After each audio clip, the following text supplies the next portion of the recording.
Part 1. The night I saved a young woman from being assaulted on an Amtrak train. She repaid me by accusing me of being the attacker. Her words destroyed my life. I finally found the man who assaulted me. That single sentence was enough. I was arrested before I could even explain.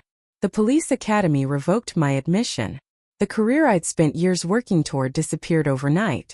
By the time the truth finally came out, it was already too late. My mother had taken her own life after enduring endless harassment and public humiliation. My father, a decorated police officer who had died protecting innocent people, was dragged through the mud by strangers online. And I had nothing left. So I went looking for the woman who had ruined everything. When I found her, she was wearing a white wedding dress, smiling brighter than I had ever seen. Standing beside her was the man who had actually assaulted her on that train. A billionaire's son. She looked at me without the slightest hint of guilt. He was just having a little fun that night, she said with a smile. He chose me. I'll never have to worry about money again. You almost ruined my future. Then she leaned closer and whispered, "A police cadet? Please. People like you are nothing compared to the Whitmore family." Before I could react, Jason Whitmore's bodyguards rushed forward. Everything went black. When I opened my eyes again, I was back on the train. The familiar rattling of the carriage echoed through the cabin. The bunk bed above me creaked violently with every turn of the tracks. Moonlight poured through the window, reflecting the same scene I had watched once before. My heart pounded. I secretly pinched my thigh beneath the blanket. Pain shot through my leg. It wasn't a dream. I had somehow returned to the beginning, the night that destroyed my life. In my previous life, I had been on my way to the Federal Police Academy in Virginia. Young, idealistic, certain that doing the right thing would always be rewarded. When I heard muffled cries coming from the upper berth across the aisle, I didn't hesitate. I climbed up, pulled the attacker away from the young woman, kicked him onto the floor. The man stumbled, cursed under his breath, then disappeared into the darkness before anyone could stop him. The terrified girl looked at me with tears in her eyes. "Thank you." I told her to report the crime immediately. The Amtrak police can catch him before the train reaches the next station. She nodded. Police? That's what I believed. A week later, after arriving at the academy, I proudly told my classmates about what had happened. They called me a hero. The instructors praised my courage. My dorm mates even threw me a small celebration. None of us knew that my nightmare had only just begun. 7 days later, the classroom door burst open. The same woman stormed inside. Her eyes were red from crying. She pointed directly at me. "That's him. He's the man who assaulted me." The entire room fell silent. I froze. Before I could say a single word, she collapsed to the floor, sobbing uncontrollably. "He threatened to leak my private photos if I reported him. He forced me. He said he'd ruin my life." Students immediately surrounded her. Phones came out. Someone started live streaming. Within hours, clips of the confrontation had spread across TikTok, X, Instagram, and every major news outlet. The headlines were everywhere. Police Academy cadet accused of sexual assault on Amtrak train. Public opinion convicted me long before any investigation began. Strangers claimed they had always known I was dangerous. Anonymous accounts fabricated stories about me secretly recording women. Others even attacked my late father, insisting he had never died a hero. They called him a fraud. The academy expelled me almost immediately, not because they believed I was guilty, but because they couldn't survive the public pressure. Years of hard work disappeared in a single afternoon.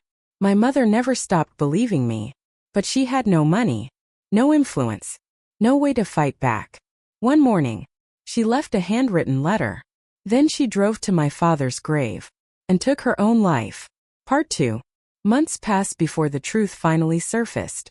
A federal task force uncovered evidence proving I had been framed. The charges against me were dropped. Every official record was cleared. The police academy issued a formal apology. The media quietly corrected their earlier reports. But none of it mattered anymore. No apology could bring my mother back.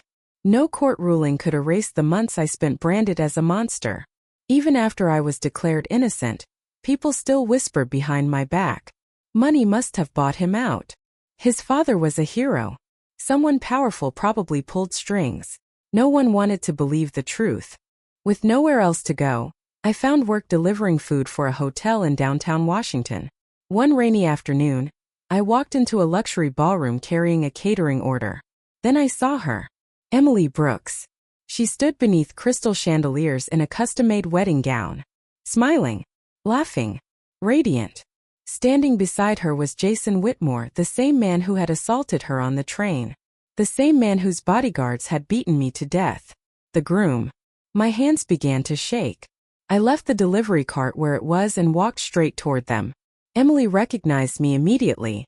For just a split second, fear flashed across her face. Then it disappeared. She smiled as if nothing had ever happened. "What are you doing here?" she asked. "I came to ask you one question." My voice trembled. "Why?" "I saved your life. So why did you accuse me?" Emily calmly adjusted her wedding dress. "You really still don't understand?" She looked toward Jason with admiration. "He was only having a little fun that night. He chose me.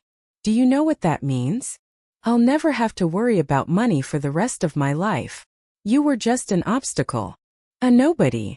If you had succeeded in exposing Jason, my future would have been over before it even began." I stared at her in disbelief. "So, you destroyed my family. For money?" Emily shrugged. "Everyone has to make choices. I chose mine." Jason finally walked over, swirling a glass of champagne in his hand. He looked me up and down before laughing. "So, you're still alive. I've heard about you. The police cadet. You should have learned something by now. In America, justice belongs to whoever has the power to control the story." He leaned closer. "My family owns politicians. We own judges. We own half the media. And you thought you could beat us?" He laughed again. "I almost admire your optimism." I clenched my fists so tightly my fingernails dug into my palms. "You assaulted 2 women that night." Jason's smile faded. For just an instant. Then he smirked again. "Can you prove it?" "I don't have to. You'll pay someday." Jason chuckled. "No. You will." He snapped his fingers. For bodyguards immediately surrounded me. "Throw him out." The first punch landed before I could react. Another struck my ribs. Someone kicked the back of my knees. I collapsed onto the marble floor. The ballroom guests watched in silence. No one helped. No one called the police. They simply looked away. The last thing I saw was Emily slipping her hand into Jason's. Still smiling. Still wearing that beautiful white dress. Then, darkness. "Sir. Sir, are you all right?" A voice echoed beside my ear. I slowly opened my eyes. The train. The same dim cabin. The same rhythmic sound of steel wheels rolling across the tracks. The same moonlight shining through the window. For several seconds, I couldn't breathe. Had I survived? No. The digital clock above the cabin door answered my question. It displayed the exact same date as the night everything had begun. I looked down at my hands. No bruises. No blood. No scars. I was 22 years old again. Still on my way to the police academy. I had returned to the beginning. From the upper berth across the aisle. I heard it. A muffled cry. "Please. Stop." Exactly the same. Just like my previous life. I slowly closed my eyes. Not this time. I wasn't going to throw my life away again. The cries grew louder. The bed frame shook violently. Someone nearby stirred in their sleep but never woke up. I reached into my backpack. Pulled out my noise-canceling earbuds. Placed them in my ears. Soft music drowned out every sound. A few minutes later, the screaming stopped. Silence returned to the cabin. For the first time, I chose to do nothing. Because I finally understood something my younger self never could. Sometimes, trying to save the wrong person can destroy your entire life. Morning sunlight spilled into the train as it rolled into Washington Union Station. An Amtrak conductor gently tapped my shoulder. "Excuse me, sir. Did you hear anything unusual last night?" I removed one earbud and smiled politely. "I'm sorry. I slept with these on all night. I didn't hear a thing." The conductor sighed. "All right. Thank you. As he walked away, I picked up my backpack. This time, I was going to protect the people who truly mattered. My mother, my future, and myself, even if that meant letting fate unfold without me. Part 3. The first day at the Federal Police Academy went exactly as I remembered. Only this time, I knew what was coming. After checking into the dormitory, I hurried upstairs without even stopping to admire the campus. Behind that door, 3 people were waiting for me. The only 3 who had stood beside me after the world turned against me. I took a deep breath and pushed the door open. A basketball flew across the room. I caught it instinctively. A burst of laughter followed. There he is. Our newest roommate finally showed up. A tall guy with sandy blonde hair grinned from the window. I'm Mason. He pointed toward the guy making his bed. That's Ryan. And the giant over there pretending to study is Noah. Ryan looked up and smiled. We were starting to think you got lost. Noah chuckled. Or chickened out before orientation. I stared at them in silence. In my previous life, these 3 men had searched for evidence to prove my innocence. They spent weeks tracking witnesses, contacting lawyers, talking to reporters. When everyone else abandoned me, they never did. Ryan had even sold his motorcycle to help pay my legal fees. Mason nearly got expelled after publicly defending me during a student assembly. Noah spent months visiting my mother after I disappeared into police custody. None of them ever asked for anything in return. My throat tightened. Ethan. Mason frowned. You okay? Without thinking, I stepped forward and hugged him. Then Ryan. Then Noah. The room fell completely silent. Ryan awkwardly patted my shoulder. Dude. It was just a welcome. You don't have to get emotional. Noah laughed. Is this homesickness already? I forced a smile.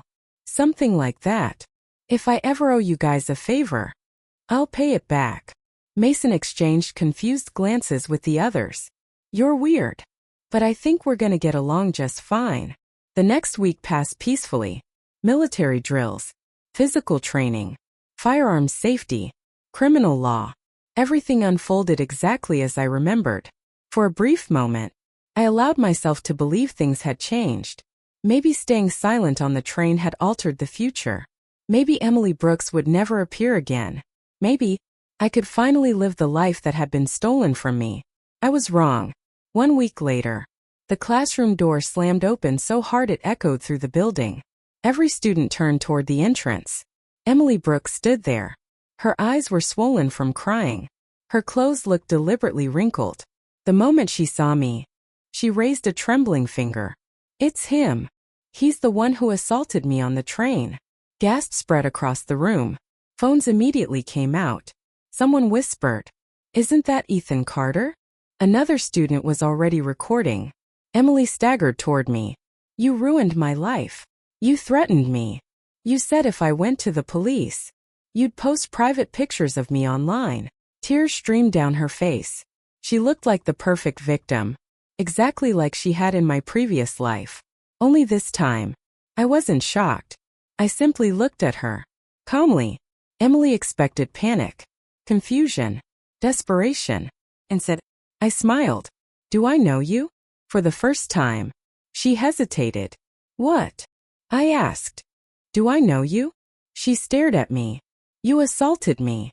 I've never seen you before in my life. The classroom became eerily quiet. Emily's breathing quickened. Stop pretending. It was you. You think acting innocent will save you? I calmly closed my notebook. If you're accusing someone of a crime, you should probably know more than just his face. When exactly did we meet? Emily immediately answered. On the Amtrak train. Interesting. What seat was I in? She froze. What? My seat number. What color was my backpack? What clothes was I wearing? What did we talk about before the alleged assault? She opened her mouth, but no words came out. She had memorized the accusation. She hadn't memorized the details. The silence lasted only a few seconds. Then she suddenly screamed. You're trying to confuse everyone. You assaulted me. You liar. Before anyone could react, she stepped forward and slapped me across the face.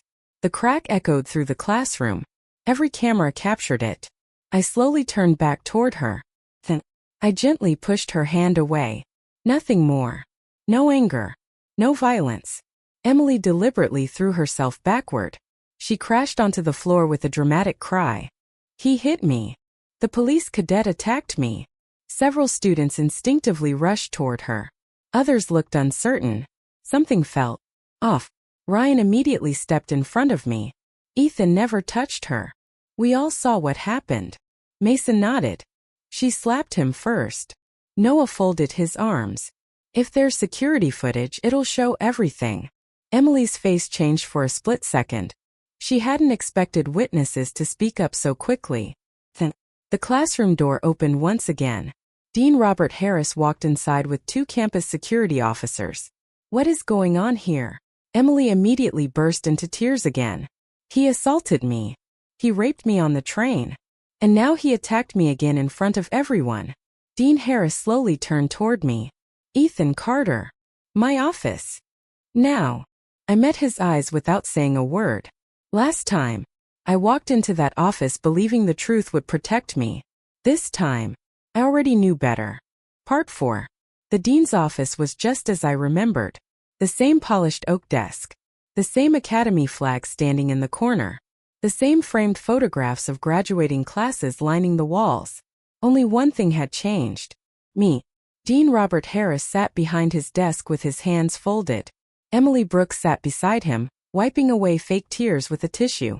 2 campus security officers stood silently by the door. Sit down, Ethan, Dean Harris said. I remained standing. I'd rather stay on my feet. He sighed. Very well. He glanced toward Emily. Ms. Brooks claims you sexually assaulted her aboard an Amtrak train 8 days ago. She also claims you threatened to release intimate photographs if she reported the crime. Would you like to respond? I've never met her. Emily immediately slammed her hand onto the desk. That's a lie. You expect everyone to believe we've never met? I looked directly into her eyes. Can you prove otherwise? She froze for half a second before pointing at me again. I know your face. You attacked me. You think pretending not to know me changes what happened? I calmly replied. Recognition isn't evidence. Dean Harris rubbed his temples. Ethan. This is a very serious accusation. It is. Which is exactly why facts matter. I pulled my phone from my pocket. The entire train was covered by surveillance cameras. There were conductors walking through every car. Electronic ticket records place every passenger in a specific seat. If she's telling the truth, there should be evidence. Emily interrupted. The cameras probably didn't catch it. Then the conductor did. They were busy. Then another passenger. It happened late at night. I shrugged. So every camera failed. No crew members saw anything. No passengers noticed. And somehow, the only evidence left is your accusation. The office fell silent. Dean Harris leaned back in his chair. You seem unusually calm. I have nothing to hide. Emily suddenly stood up. He's manipulating everyone. He knows how investigations work because he's a police cadet. He's using legal tricks. I couldn't help smiling. No, I'm simply asking for proof. A loud knock interrupted the conversation. One of the security officers opened the door.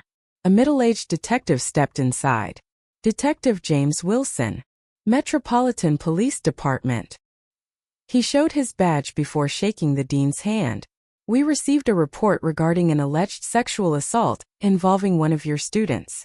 Emily immediately rushed toward him. Officer, thank God you're here. He assaulted me. Please arrest him. Detective Wilson didn't even look at me. Instead, he opened a small notebook. Ms. Brooks, I'll ask you several questions. Please answer carefully. She nodded confidently. What time did the assault occur? Around midnight. What train car? She hesitated. Car 7. What was the suspect wearing? Emily frowned. A black jacket. I smiled. Interesting. Detective Wilson continued. What color? Black. What brand?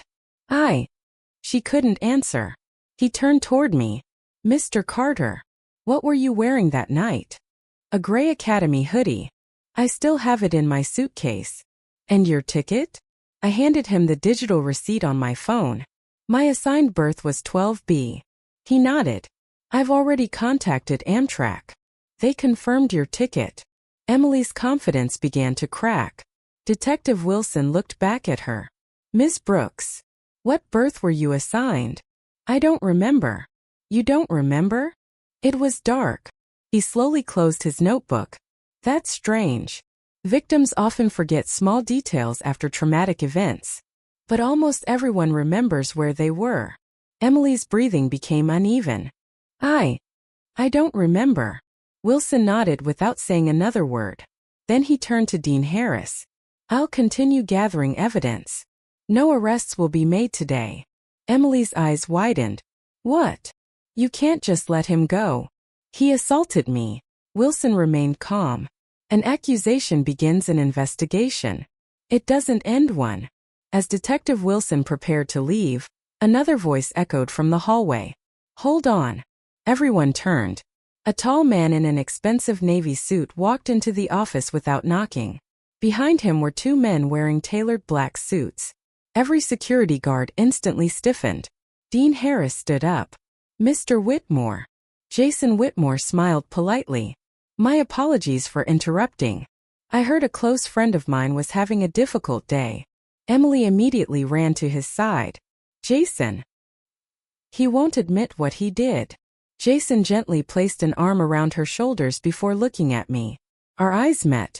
Recognition flashed across his face. So, it's you. He smiled. The hero from the train. I felt a chill run down my spine. That smile. It was exactly the same one I had seen moments before dying in my previous life. Jason walked toward me until only a few feet separated us. He lowered his voice so only I could hear. You should have stayed asleep that night. Then he smiled again. Loud enough for everyone to hear, he said, I sincerely hope the truth comes out. For everyone's sake. Detective Wilson watched him carefully. So you're acquainted with Ms. Brooks? Jason nodded. We've been dating. I only want justice for her. Wilson didn't respond. He simply studied Jason's expression for several long seconds. Something told me. The detective had just become interested in someone else. Part 5. Jason Whitmore's arrival changed the atmosphere instantly. The room that had been filled with uncertainty suddenly felt tense. Not because of what he said, but because of who he was. Dean Harris immediately softened his tone. Mr. Whitmore. I wasn't expecting you. Jason smiled politely. I was nearby. When Emily called me crying, I couldn't just ignore her. He rested a reassuring hand on Emily's shoulder. I promised I'd protect her. Emily looked up at him with watery eyes. I knew you'd come. Jason gently brushed a strand of hair from her face before turning toward Detective Wilson. I trust your department will handle this professionally. Wilson met his gaze without blinking. That's the plan. Jason smiled again. I'd hate to see an innocent young woman denied justice. Wilson calmly replied. I'd hate to see an innocent young man lose his future because people reached conclusions too quickly. For the first time, Jason's smile stiffened. Only for a second. Then it returned. I'm sure we'll discover the truth. I certainly hope so. The meeting ended without an arrest. Emily looked furious. As she walked past me, she lowered her voice. You think you've won? You haven't. I looked at her calmly. I haven't even started. Her expression darkened. Before she could respond, Jason gently guided her toward the exit. Let's go. We'll let the investigators do their job. Once they disappeared down the hallway, Ryan let out a long breath. What the hell was that? Mason shook his head. That guy. He gives me the creeps. Noah crossed his arms. Did you notice something? The dean practically rolled out the red carpet for him. I nodded. I noticed. 'Cause I already knew why. The Whitmore family donated millions of dollars every year to universities, charities, and political campaigns. Money opened doors. Money changed opinions. Money buried evidence. Just like it had in my previous life. That evening, the four of us returned to the dormitory.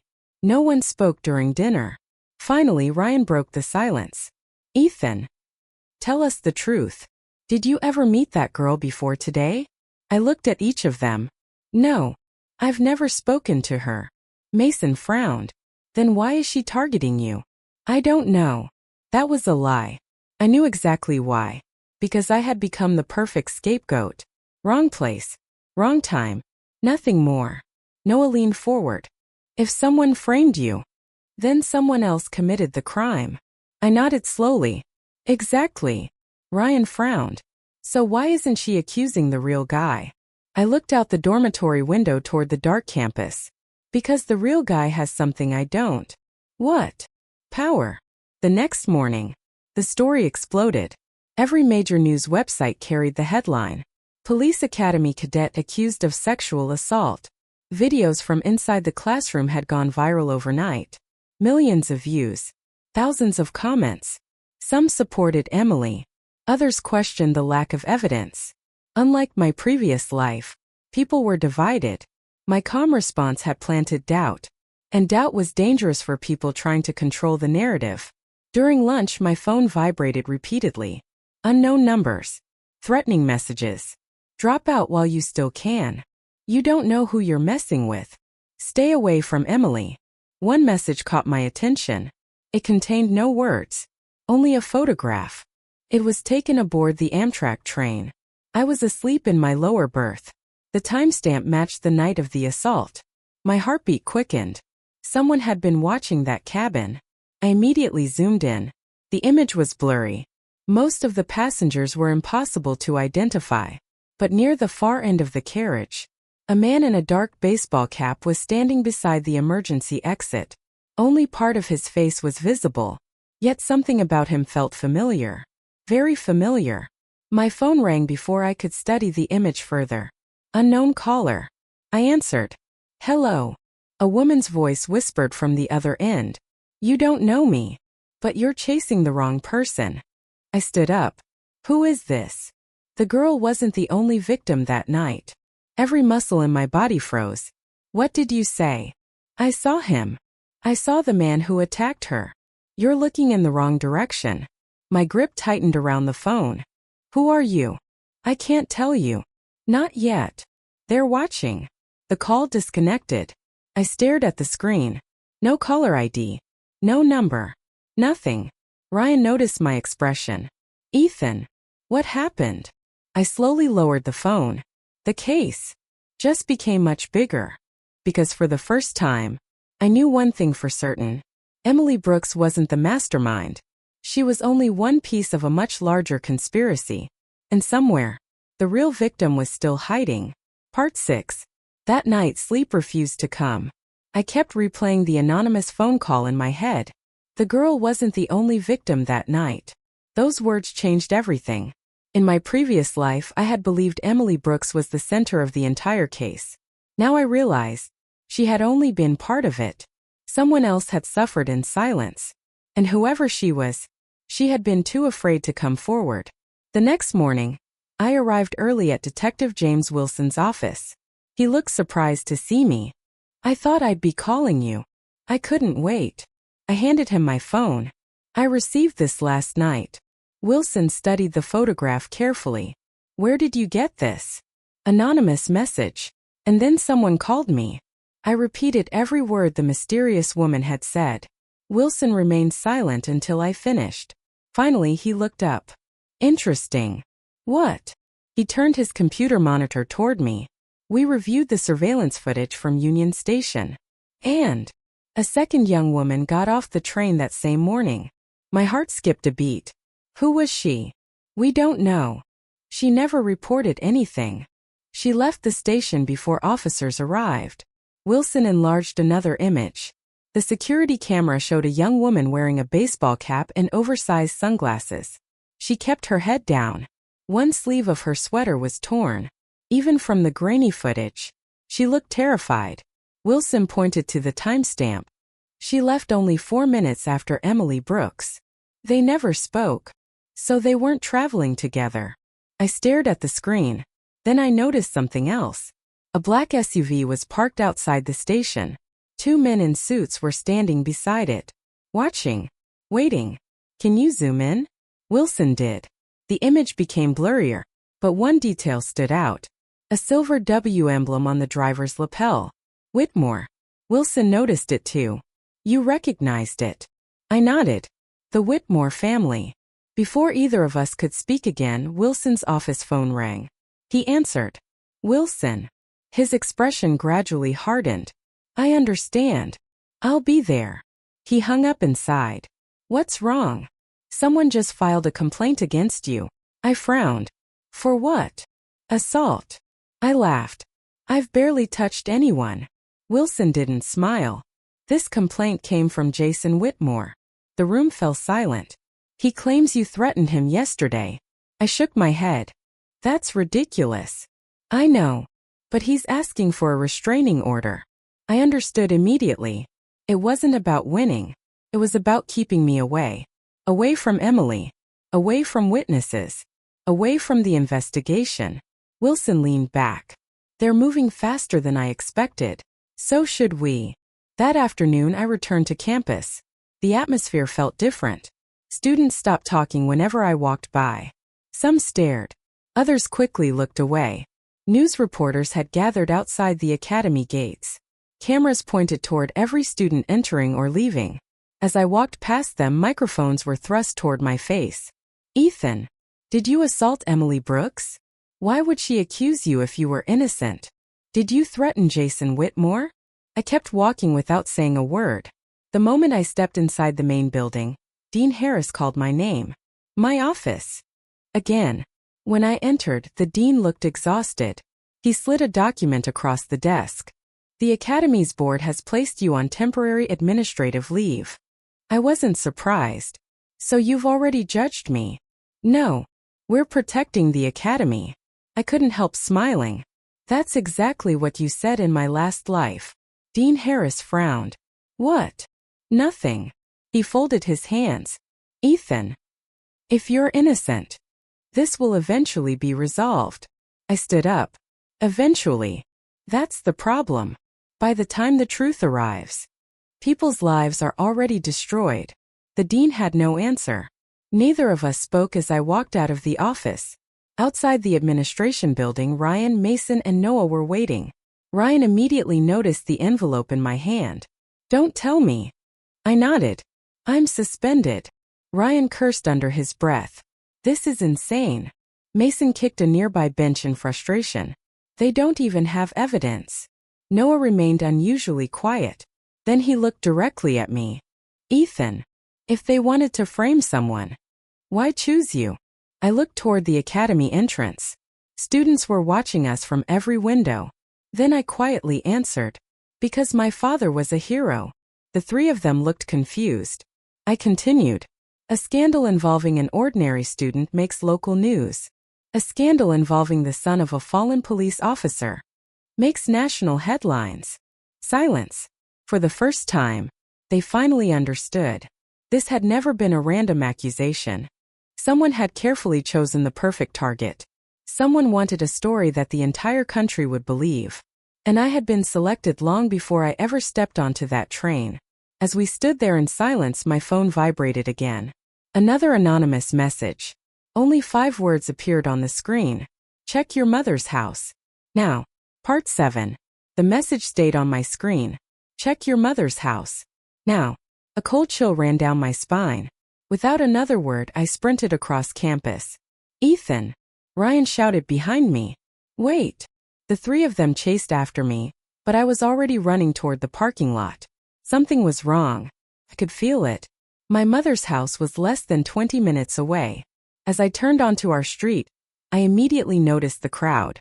News vans, television cameras, police cruisers, neighbors standing on their front lawns, whispering to one another. My stomach dropped. No. I slammed on the brakes and jumped out of the car. A police officer stepped in front of me. Sir, this area is restricted. That's my house. He hesitated before moving aside. The moment I reached the front yard, I saw my mother standing on the porch. She looked exhausted, but she was alive. Relief hit me so hard my knees nearly gave out. Mom! She turned. Ethan! She hurried down the steps and wrapped her arms around me.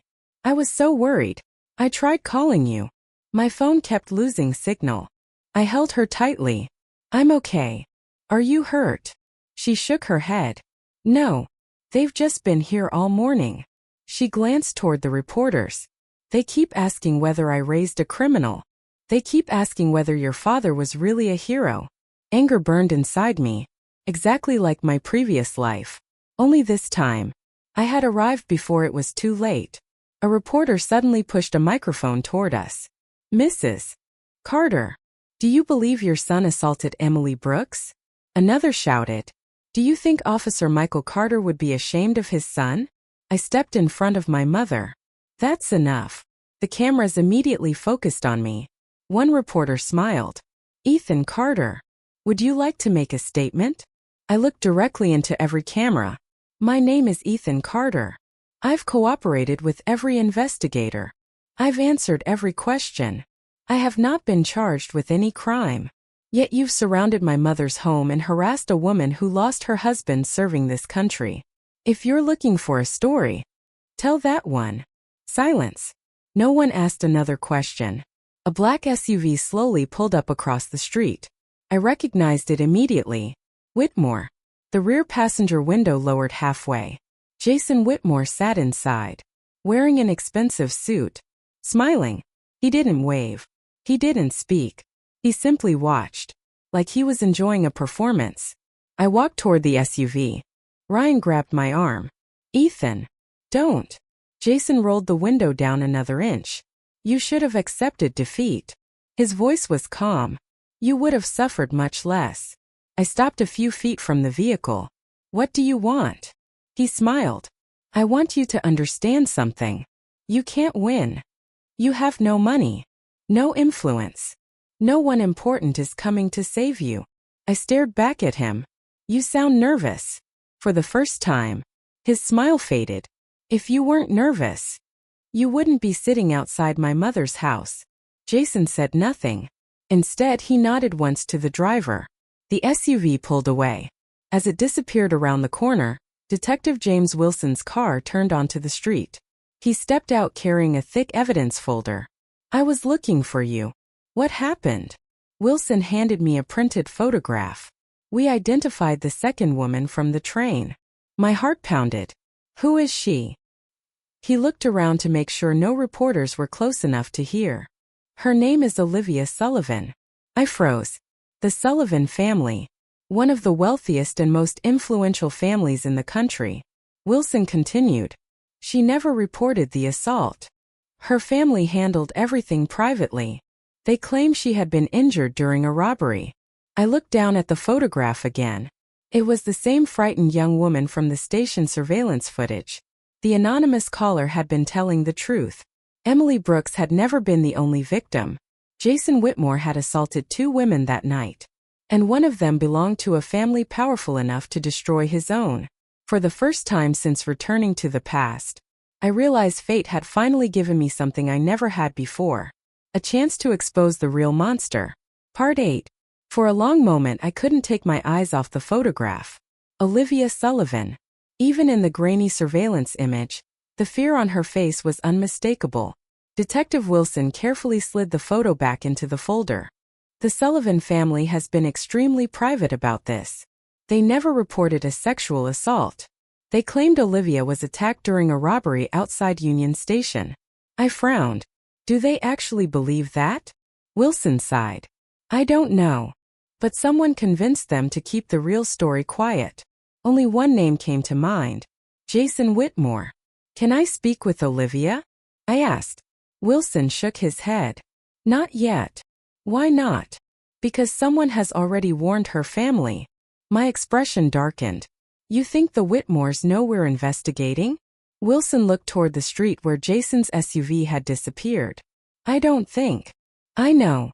He reached into the folder again and handed me another document. It was a visitor log from the Sullivan estate. At the top of the page was a familiar name. Jason Whitmore. 3 days after the assault. He visited them? I asked. Wilson nodded. Officially, it was to express sympathy. Unofficially, He spent almost 2 hours inside. And after that? The Sullivan family refused to cooperate with anyone. Ryan looked confused. Why would they protect him? Wilson answered before I could. Powerful families don't always think like ordinary people. They protect their reputation first. If Olivia publicly admitted she'd been assaulted, it would become the biggest news story in America. The media would never leave her alone. Mason clenched his fists. So they buried it. Wilson nodded. That's our working theory. As we were talking, my phone vibrated again. Another anonymous message. This time it contained only an address. Storage Unit 214. Union Station Freight Warehouse. Underneath was a single sentence. The conductor hid it there.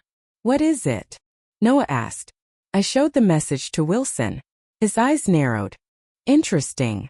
What do you think? If this is genuine, it could change everything. Less than an hour later, we arrived at the old freight warehouse beside Union Station. The place had been scheduled for demolition. Most of the storage units were abandoned. A security guard met us outside. Wilson showed his badge. We're looking for Unit 214. The guard hesitated.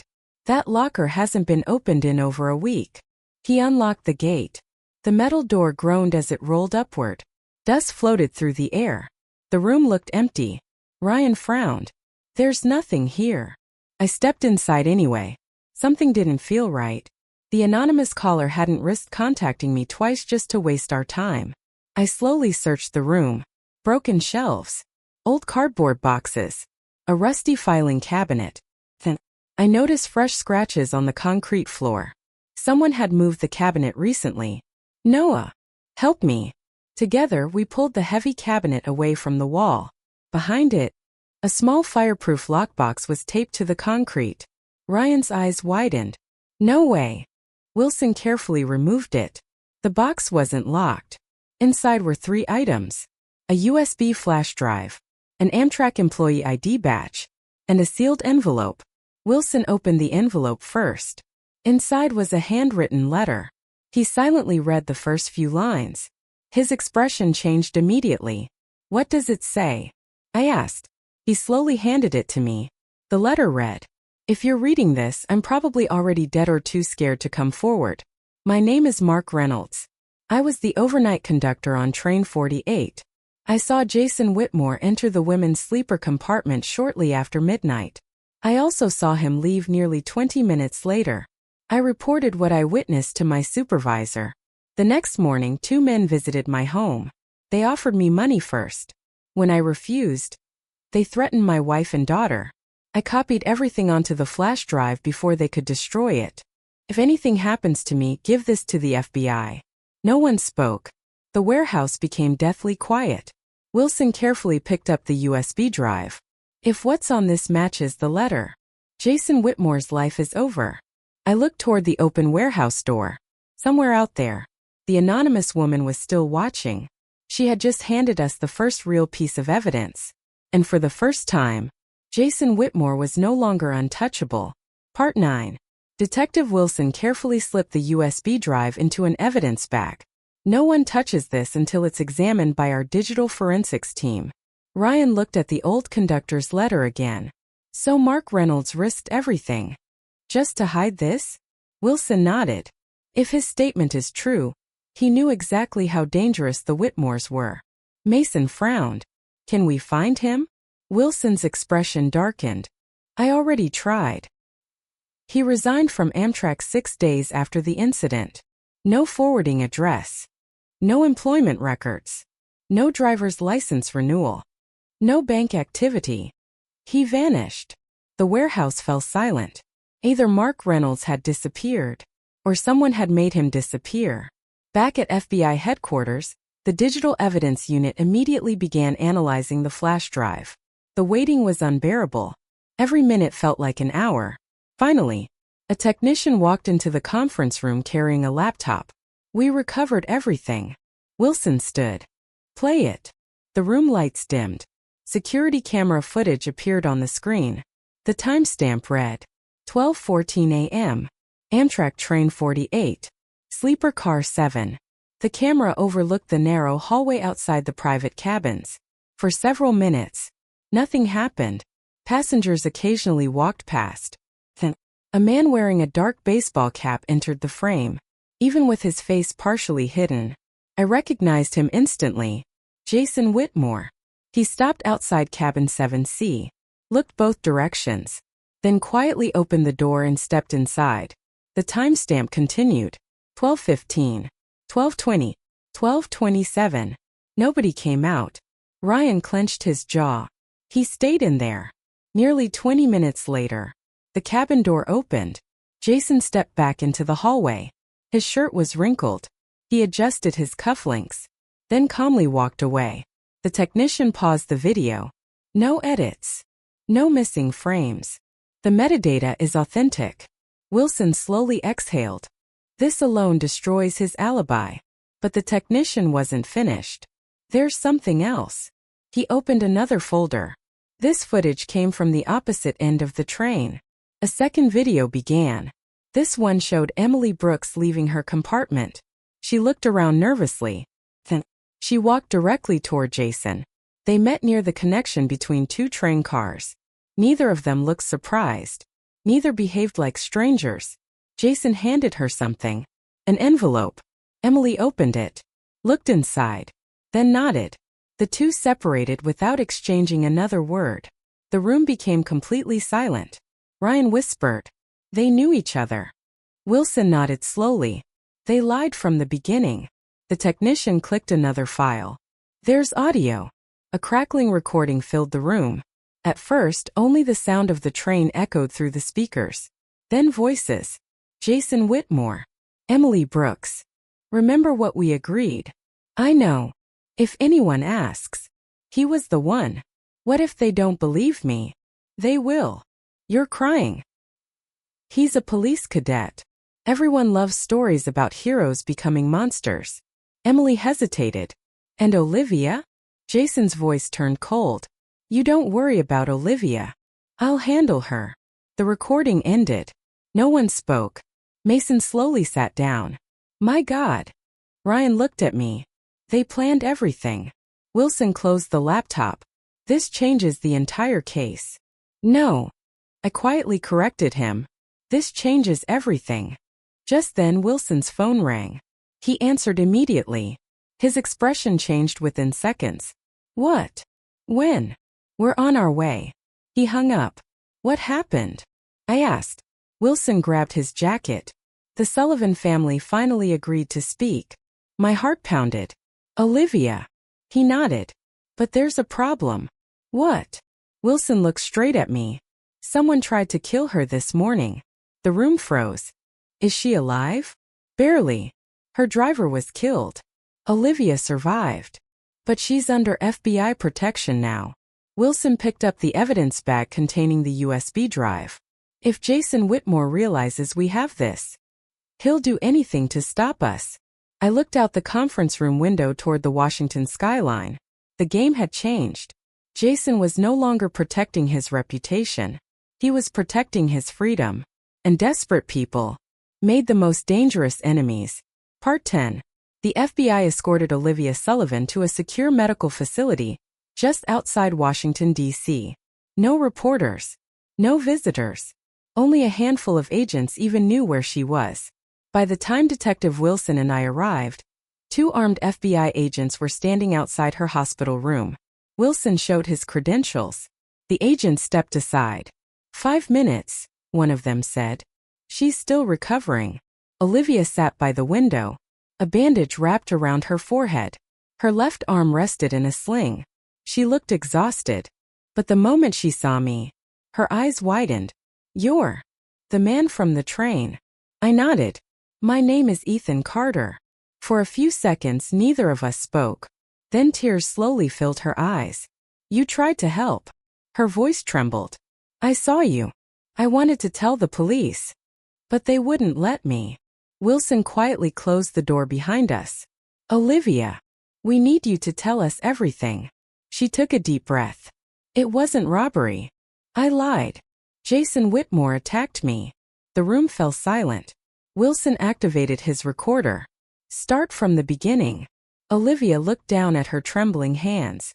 I was traveling alone after a charity gala in Chicago. My family arranged a private sleeper compartment. Around midnight, I woke up because someone was inside my cabin. I thought it was the conductor. It wasn't. Her breathing became uneven. It was Jason. He knew who I was. He laughed. He said no one would ever believe me. She paused. I fought back. I scratched his face. I remember hearing shouting in the hallway. I think someone interrupted him. I slowly closed my eyes. That someone had been me. I heard him run out. A few minutes later, 2 men came into my compartment. They said they worked for train security. They told me my family had already been contacted. They took my phone. They wouldn't let me speak to anyone else. Wilson frowned. Can you identify those 2 men?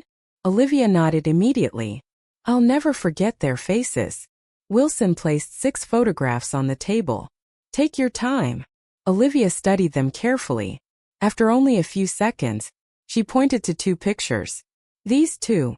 Wilson looked at the names. Both were former Whitmore security employees. Each had resigned less than a month after the incident. One had already left the country. The other was dead. Official cause: single vehicle traffic accident. Wilson quietly collected the photographs. This wasn't random. No, Olivia whispered. It was planned. Just then, another FBI agent knocked on the door. Detective, we have a situation. Wilson stepped outside. A minute later he returned. His expression had completely changed. What happened? I asked. The forensic lab finished comparing DNA. And Wilson looked directly at Olivia. The DNA recovered from your clothing matches Jason Whitmore. No one spoke. The room felt completely still. Months of lies. Months of manipulation. Months of watching innocent people suffer. And now, the science had finally spoken. Olivia covered her mouth as tears streamed down her face. I knew I wasn't crazy. Wilson nodded gently. No, you weren't. Before anyone could say another word, every light in the hospital room suddenly went out. Darkness. A second later, emergency lights flickered on. Red. Dim. An alarm echoed throughout the hallway. The intercom crackled. Security alert. Security alert. One of the FBI agents shouted from outside. Everyone stay inside. Then, 3 gunshots rang through the corridor. Bang! Bang! Bang! Olivia screamed. Wilson immediately drew his pistol. Get down! I pulled Olivia behind the hospital bed as more gunfire echoed outside. The hallway erupted into chaos. Agents shouted commands. Patients screamed. Then, the fire door at the end of the room slowly began to open.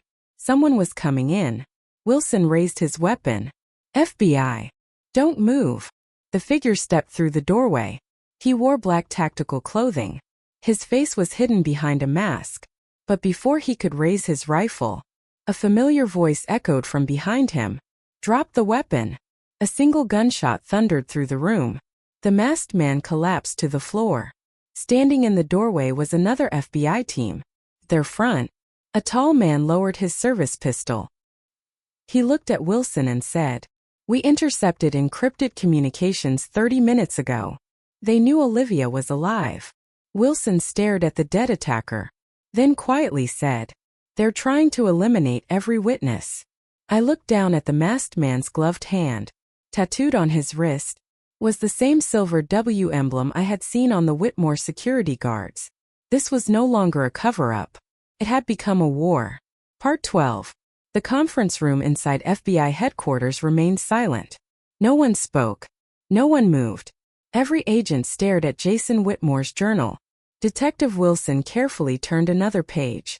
The handwriting remained neat, almost elegant, as if the author were documenting quarterly business reports instead of crimes. Every entry followed the same pattern: a name, a payment, a favor, or a weakness. The journal wasn't just a diary. It was a blueprint of corruption. Wilson looked toward the task force. Scan every page. I want digital copies immediately. Forensics. Authenticate the handwriting. Financial crimes. Cross-reference every payment. Internal affairs. Start identifying every public official mentioned. The room erupted into activity. Agents rushed out carrying evidence bags and laptops. Within minutes, the investigation had transformed from a sexual assault case into one of the largest corruption probes in recent FBI history. I remained standing beside the table. One question refused to leave my mind. If Jason kept this, why didn't he destroy it? Wilson didn't answer immediately. Instead, he flipped to the very last page. There, written in bold letters, was a single sentence. Power only exists when people fear losing it. Wilson closed the notebook. That's your answer. He never believed anyone could touch him. Ryan nodded. He collected trophies. No, Wilson corrected. He collected insurance. If someone betrayed him, he had proof to destroy them. An FBI cyber analyst entered the room carrying a laptop. Detective, we decrypted the notebook's QR codes. Wilson frowned. QR codes. The analyst rotated the laptop toward us. Tiny QR codes had been hidden inside several handwritten pages. One scan. Each opened an encrypted folder. Bank transfers. Recorded phone calls. Private photographs. Confidential government contracts. Blackmail material. Thousands of files. Ryan stared in disbelief. My God. This isn't one criminal. It's a criminal organization. Wilson nodded slowly. And Jason Whitmore is sitting at the center of it. The analyst clicked another folder. Its title read, Project Scarecrow. Wilson's expression immediately hardened. Open it. A list of names appeared. Journalists, police officers, judges, witnesses. Beside each name, one word. Neutralized. Another column contained different labels. Bought. Threatened. Discredited. Then, I saw a familiar name. Ethan Carter. Status. Public destruction successful. Below it, another line had been added days later. If necessary, permanent removal authorized. Ryan slammed his fist onto the table. They were planning to kill you. Wilson quietly corrected him. They already tried. Everyone looked toward me. Only I understood. In my previous life, they had succeeded. The conference room doors suddenly opened. Assistant Director Rebecca Hayes entered with 3 senior DOJ attorneys. Wilson stood. Director. She looked around the room before speaking. As of this morning, the Attorney General has authorized Operation Scarecrow. She placed several folders on the table. 37 federal arrest warrants. 9 search warrants.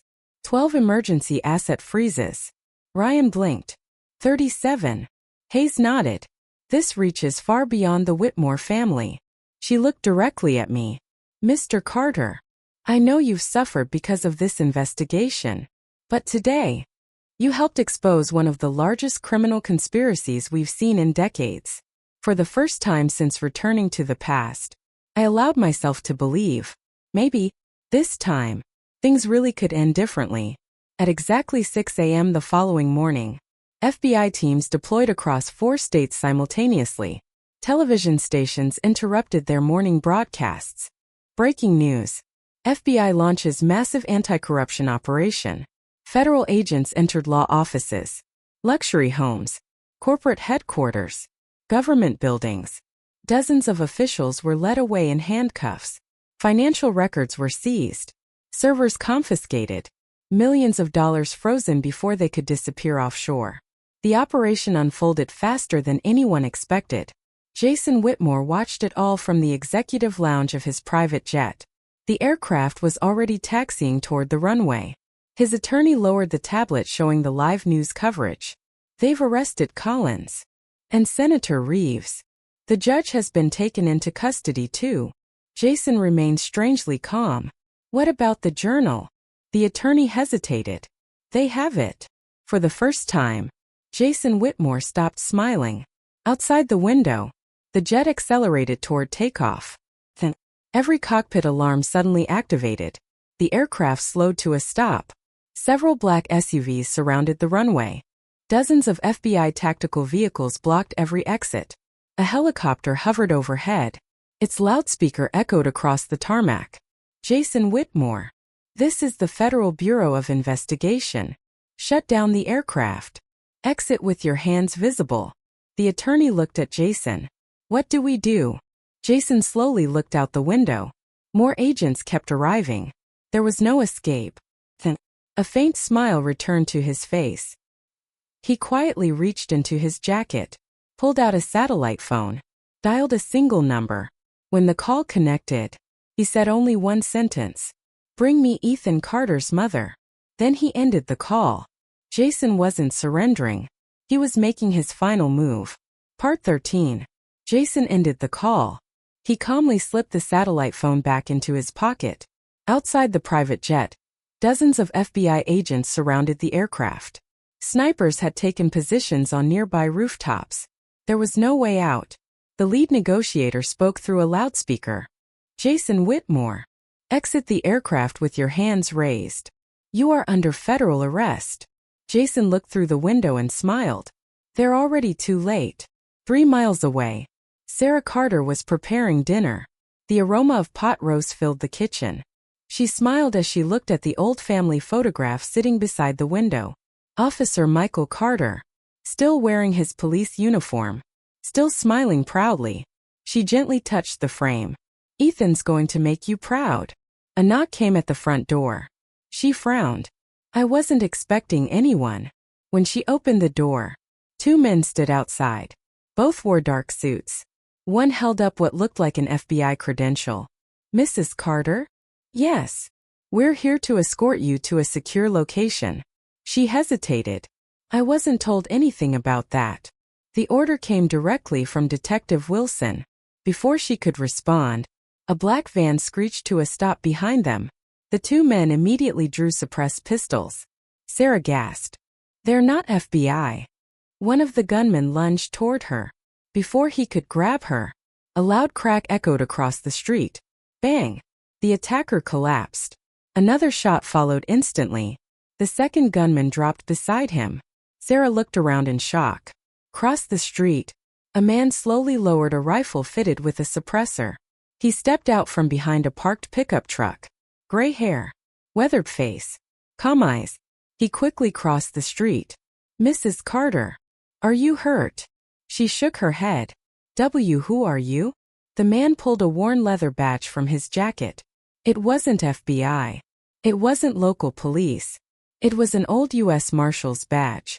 My name is Daniel Brooks. Sarah frowned. I've never met you. No.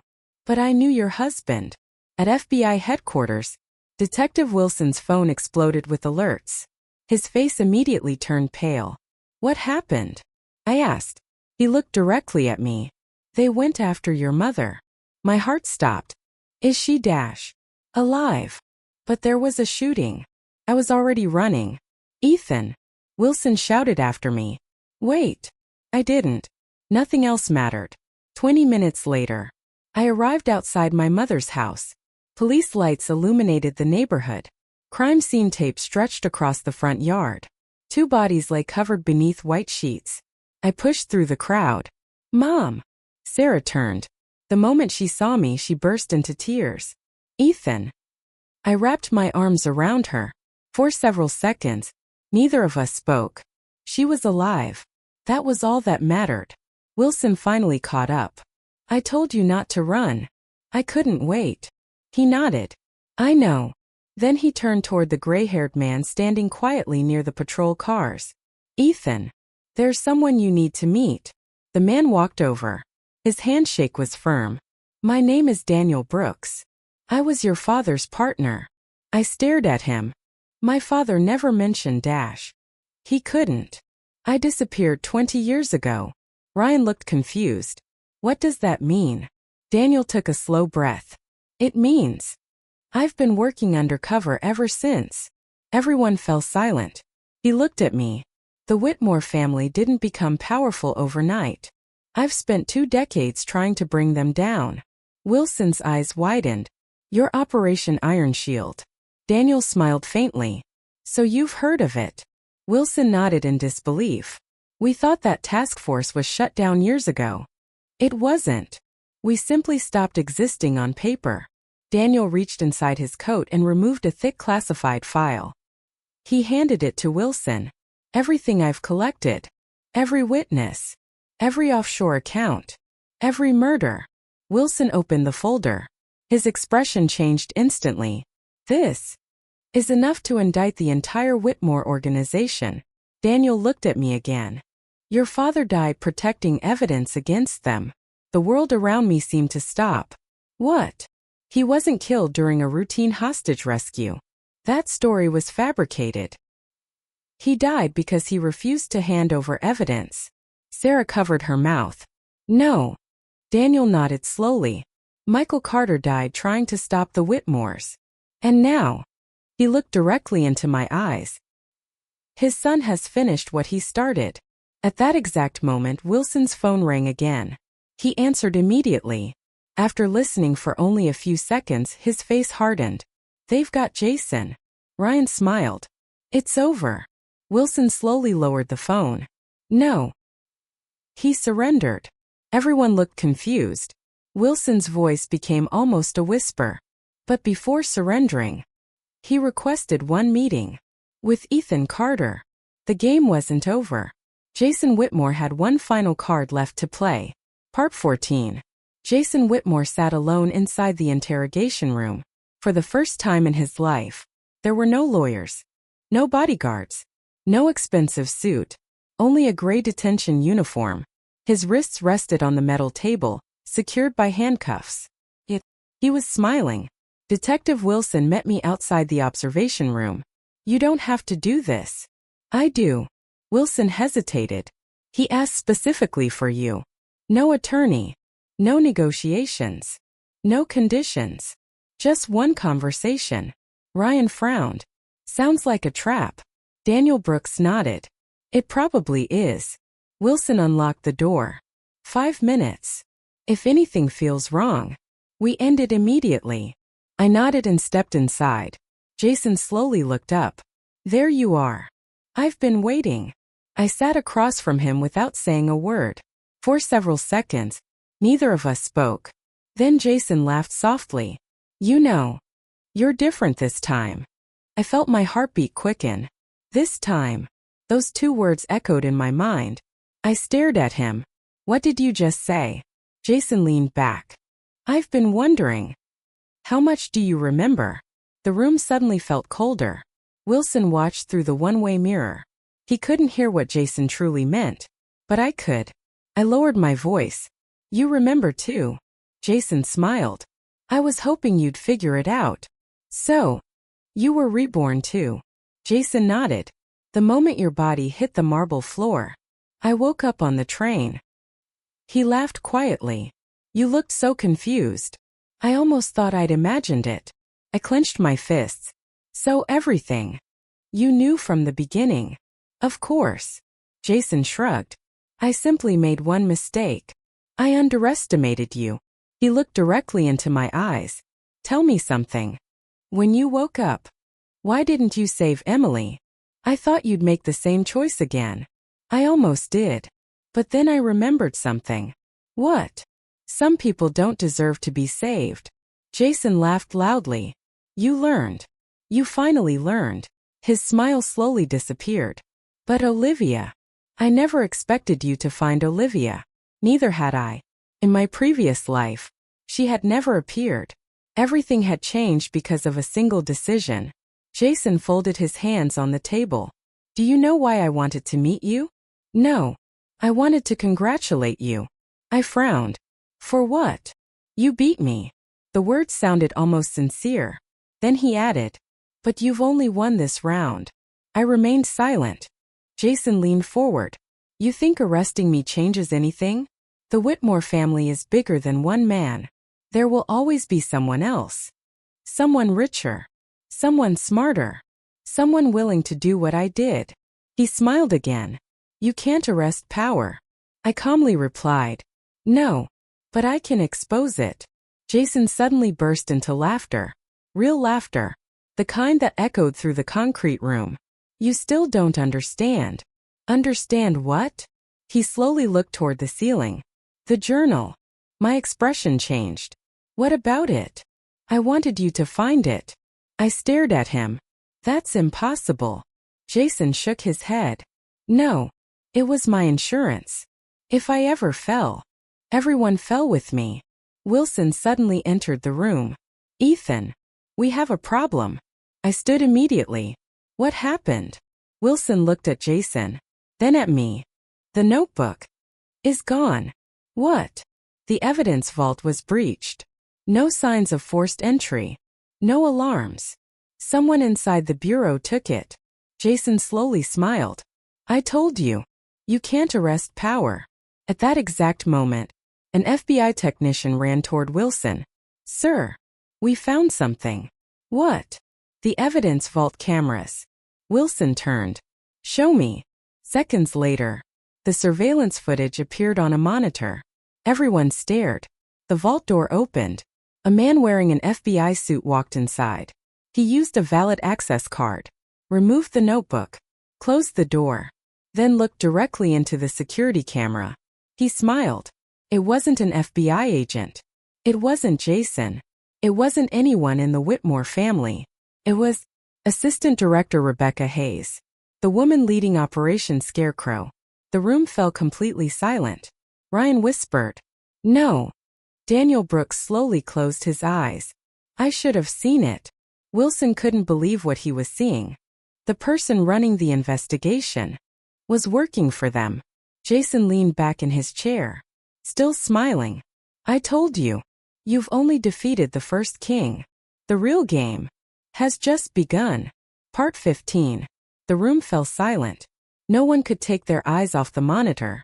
Assistant Director Rebecca Hayes, the woman who had led Operation Scarecrow, the woman every FBI agent trusted. She calmly walked into the evidence vault, removed Jason Whitmore's journal, looked directly into the security camera, and smiled. Ryan shook his head. That's impossible. Wilson's face hardened. No. It explains everything. Daniel Brooks slowly exhaled. I've spent 20 years hunting the Whitmores. I should have realized they couldn't survive this long without someone inside the bureau. Wilson immediately grabbed his radio. Lock down the building. No one leaves. Find Assistant Director Hayes. An agent answered almost instantly. Sir. She's gone. What? Her office is empty. Her government phone has been turned off. Her vehicle left the parking garage 12 minutes ago. Wilson cursed under his breath. She knew we'd discover the footage. Jason quietly laughed from inside the interrogation room. I told you. Power protects itself. Before anyone could respond, another FBI technician rushed into the room. Detective, we've recovered something from the vault. What is it? A backup. Wilson frowned. What backup? The evidence management system automatically mirrors every document scanned into storage. The journal is gone. But yesterday's digital archive wasn't. The technician plugged a secure drive into the conference room computer. Within seconds, every page of Jason Whitmore's journal appeared on the screen. Every signature, every payment, every confession, every secret. Jason's smile disappeared. For the first time, real fear crossed his face. Wilson looked at him. You planned for everything. Except technology. Meanwhile, Assistant Director Hayes sped toward a private airfield outside Washington. Her phone rang. She answered through the car's speakers. Jason's been arrested. I know. The journal. Gone. She smiled. Good. Then another call came through. She answered without looking. The voice on the other end was calm. Rebecca. The journal has been backed up. Her smile vanished. What? The FBI recovered a digital copy. Silence. Then, she slammed the steering wheel. Damn it. Moments later, blue and red lights appeared in her rearview mirror. Then another set. And another. State Police. FBI. U.S. Marshals. Her escape route disappeared. Hayes slowly pulled the car onto the shoulder. She closed her eyes. For the first time in years, she realized there was nowhere left to run. 3 months later, the federal courthouse in Washington, D.C. was packed. News crews from around the world waited outside. Inside, Jason Whitmore stood before the judge. The prosecution presented weeks of evidence: the Amtrak surveillance footage, Mark Reynolds' testimony, the audio recording, Olivia Sullivan's sworn statement, the DNA report, the encrypted financial records, Jason's own journal. One by one, every piece fit together. Emily Brooks eventually took the stand. For nearly an hour, she cried as she confessed everything. Jason promised me money. He promised me a new life. He told me Ethan Carter would survive. He said no innocent person would really get hurt. She looked across the courtroom. Our eyes met. I'm sorry. I know that isn't enough. She lowered her head. It never will be. I didn't answer. Some wounds weren't meant to heal. Late that afternoon, the judge returned with the verdict. Jason Whitmore was found guilty on every federal count, including sexual assault, conspiracy, witness intimidation, attempted murder, racketeering, bribery, and obstruction of justice. Sentence: life imprisonment without the possibility of parole. Rebecca Hayes received 32 years in federal prison. More than 40 public officials lost their positions and were later convicted. The Whitmore Corporation collapsed within weeks. Its assets were seized by the federal government. The empire Jason believed would last forever vanished almost overnight. 6 months later, I stood in full dress uniform at the graduation ceremony of the Federal Police Academy. Rows of new officers raised their right hands. Together we took the oath: to protect, to serve, to uphold the law. When the ceremony ended, I walked into the crowd. My mother was waiting for me. She smiled with tears in her eyes. I told your father you'd make him proud. I hugged her tightly. We both did. Daniel Brooks stood a few feet away, smiling quietly. So, Agent Carter, how does it feel? I looked toward the clear blue sky. In another life, I had lost everything: my mother, my future, my name. But in this life, I protected the people I loved. I honored my father's legacy. And I proved something no amount of money could ever erase. The truth may be buried. It may be delayed. It may cost more than anyone should have to pay. But as long as someone is willing to stand and fight for it, the truth always finds its way into the light. The end.